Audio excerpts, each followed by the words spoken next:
Assalamualaikum warahmatullahi wabarakatuh.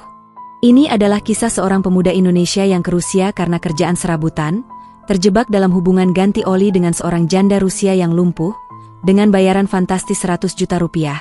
Tetapi perlahan godaan dan kedekatan fisik membuat semuanya keluar batas. Gimana kisah selengkapnya?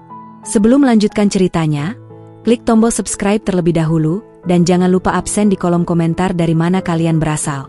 Udara dingin menggigit tulang ketika Ardian Syahputra, atau biasa dipanggil Ardi, menapakkan kakinya untuk pertama kali di Bandara Internasional Sheremetyevo, Moskow. Nafasnya mengepul di udara, koper kecilnya bergoyang saat ia menariknya dengan tangan bergetar. Antara karena dingin atau gugup, Ardi sendiri tak tahu pasti. Dia hanyalah pemuda sederhana dari sebuah desa kecil di Jawa Tengah. Bermodalkan tekad dan kebutuhan keluarga, ia menerima tawaran pekerjaan dari agen luar negeri, merawat seorang janda kaya asal Rusia yang mengalami kelumpuhan. Bayarannya fantastis, 100 juta rupiah untuk kontrak 6 bulan. Angka itu cukup untuk memperbaiki rumah keluarganya yang hampir roboh. Seorang pria bertubuh besar dengan jaket tebal menjemputnya di bandara, memperkenalkan diri sebagai supir pribadi keluarga majikannya. Mereka tidak banyak berbicara sepanjang perjalanan. Ardi hanya menatap keluar jendela mobil, memandang hamparan salju putih yang terasa asing dan menakjubkan. Mobil berhenti di depan sebuah rumah besar bercat putih gading, arsitekturnya klasik Eropa dengan sentuhan modern. Di sanalah ia akan bekerja, dan tanpa sadar, hidupnya akan berubah selamanya. Ardi berdiri kikuk di ruang tamu yang luas, tangannya berusaha menghangatkan diri di balik jaket tipis. Tak lama, seorang wanita muncul di ambang pintu, Anastasia Volkova, atau Anya, begitu nanti ia akan memanggilnya. Anya duduk di atas kursi roda elegan, mengenakan gaun wol berwarna krem. Rambut pirangnya tergerai bebas, matanya biru, dalam, dan memesona. Kecantikannya begitu mencolok, membuat Ardi tak mampu berkedip untuk beberapa detik. Wah! Gumam Ardi tanpa sadar. Anya tersenyum tipis, memperhatikan Ardi dengan tatapan yang sulit dibaca. Ada kehangatan di matanya, tapi juga semacam kesedihan yang tersembunyi. Selamat datang, Ardi, ucap Anya dalam bahasa Inggris sederhana. Terima kasih sudah datang jauh-jauh. Ardi menunduk sopan. Senang bisa bekerja untuk Anda, Nona Anya.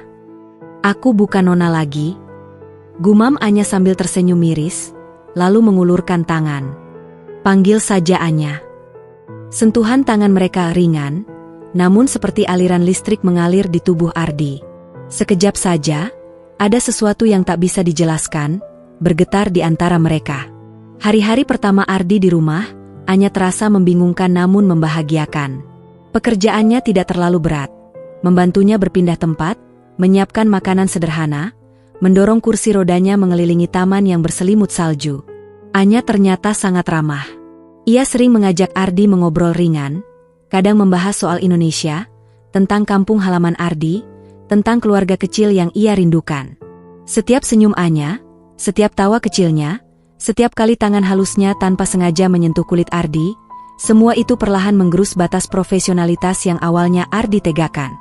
Ada kalanya, di sore yang tenang, saat Ardi sedang membantu Anya di taman, mata mereka bertemu terlalu lama. Nafas Anya terdengar sedikit berat. Pipinya memerah, mungkin karena dingin, atau mungkin karena sesuatu yang lain. Ardi tahu ia seharusnya menjaga jarak. Tapi bagaimana mungkin? Anya bukan hanya cantik. Ia juga hangat, perhatian, dan kesepian.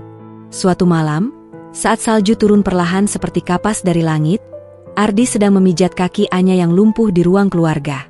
Anya menatapnya dalam-dalam. Tangan Ardi berhenti. Ruangan itu sunyi, hanya suara detik jam dinding yang terdengar.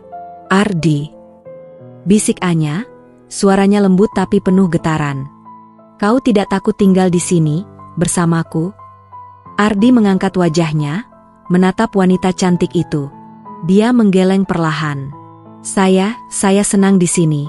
Senang bersama Anya. Lalu, tanpa aba-aba, Anya mengangkat tangannya, menyentuh pipi Ardi dengan sangat perlahan, seolah takut kalau mimpinya akan pecah.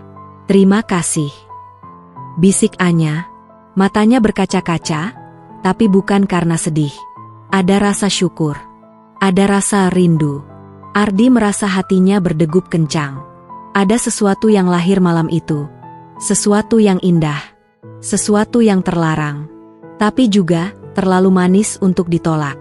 Dan tanpa sadar, Ardi tersenyum. Sebuah senyum tulus, hangat, dan menyerah. Malam itu, salju terus turun. Menyembunyikan dunia dalam putihnya. Seolah memberi izin bahwa di dalam rumah itu, dua jiwa kesepian boleh mulai saling menghangatkan. Pagi itu, suhu di luar turun drastis hingga minus 20 derajat. Udara dingin menembus jendela kaca meski tertutup rapat. Tapi di dalam rumah besar itu, ada kehangatan lain yang perlahan tumbuh. Sesuatu yang jauh lebih sulit diabaikan daripada dinginnya salju. Ardi tengah menyeduh teh hangat di dapur ketika suara roda kursi Anya terdengar mendekat. "Good morning, Ardi," sapa Anya lembut, mengenakan sweater putih tipis yang menempel pas di tubuh rampingnya. "Selamat pagi, Anya," balas Ardi, sedikit salah tingkah melihat penampilan wanita itu. Mata Ardi sempat menangkap leku tubuh Anya yang tak tersembunyi di balik sweater itu, dan jantungnya seakan berhenti berdetak sejenak. "Aku mau jalan-jalan sedikit di taman belakang. Mau menemaniku?" tanya Anya dengan senyum manis. "Tentu," jawab Ardi cepat, terlalu cepat. Di taman, Ardi mendorong kursi roda Anya perlahan-lahan menyusuri jalan setapak yang tertutup salju. Hening. Hanya suara desir angin dan detak jantung Ardi yang seolah bergema di telinganya. Anya mendongak, menatap langit yang pucat. "Aku selalu suka salju." Rasanya seperti dunia ini melupakan masalahnya, dan hanya ada putih, tenang. Ardi tersenyum kecil, memperhatikan sisi wajah Anya yang diterpa cahaya matahari musim dingin. "Di tempat saya jarang sekali lihat salju," ucap Ardi pelan. "Tapi saya rasa ada sesuatu yang lebih indah di sini." Anya menoleh, mengernyit sedikit. "Apa itu?" Tanpa sadar, Ardi menatap matanya. "Lihat, Anya," bisiknya. Wajah Anya memerah. Ia menunduk, memainkan jari-jarinya di pangkuannya. Ada keheningan di antara mereka, tapi itu bukan keheningan yang canggung, justru terasa hangat, penuh ketegangan manis. Malam harinya, setelah makan malam sederhana yang mereka habiskan berdua, Ardi membantu Anya ke kamar tidurnya. Seperti biasa, ia menggendong Anya dari kursi roda ke tempat tidur. Tapi malam ini, entah kenapa terasa berbeda. Pelukan di leher Ardi terasa lebih erat. Nafas Anya di dekat telinganya terasa lebih berat. Saat tubuh mereka begitu dekat, dada Anya menekan dada Ardi. Hawa hangat tubuh wanita itu menembus kain tipis baju tidur yang dipakainya. Ardi meletakkan Anya di tempat tidur perlahan. Tapi tangan Anya tidak langsung melepaskan lehernya.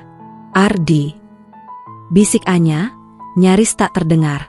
Ardi menahan nafas. Wajah mereka hanya berjarak beberapa senti. "Apa kamu?" Anya ragu sejenak, matanya bergetar. "Pernah merasa sendirian?" Pertanyaan itu seperti menusuk hati Ardi. Ia mengangguk perlahan. "Aku juga," bisik Anya. Tanpa sadar, jari-jarinya mengusap pipi Ardi dengan gerakan sangat pelan. Ardi tetap diam, tubuhnya menegang. Bibir mereka hampir bersentuhan. Tapi Ardi menahan diri. Ia perlahan melepaskan tangan Anya dari lehernya dengan sangat lembut. "Selamat malam, Anya," bisik Ardi, suaranya parau. Anya menatapnya dalam-dalam, seolah mengerti. Ia tersenyum tipis, bukan senyum kecewa, tapi senyum penuh harapan. "Selamat malam, Ardi," balasnya. Ardi melangkah keluar kamar, menutup pintu perlahan. Punggungnya bersandar di dinding, dadanya naik turun cepat. Ia tahu, batas antara mereka semakin tipis. Dan di dalam kamar, di balik pintu kayu putih itu, Anya tersenyum sambil menggenggam selimut erat-erat. Hatinya berdebar, menunggu hari esok. Pagi berikutnya, Ardi bangun lebih awal dari biasanya. Entah kenapa, sejak malam tadi ia sulit tidur. Wajah Anya, tatapannya, sentuhannya, semua itu memenuhi pikirannya. Setelah bersiap, Ardi segera menuju dapur. Ia ingin membuatkan sarapan spesial untuk Anya, sekadar membalas kehangatan yang perlahan-lahan ia rasakan selama tinggal di rumah itu. Ia memilih membuat pancake sederhana dan teh hangat, menu favorit Anya. Ketika Ardi membawakan sarapan ke kamar Anya, ia menemukan wanita itu sudah bangun, duduk di ranjang dengan selimut membungkus tubuhnya. Anya menoleh dan tersenyum cerah.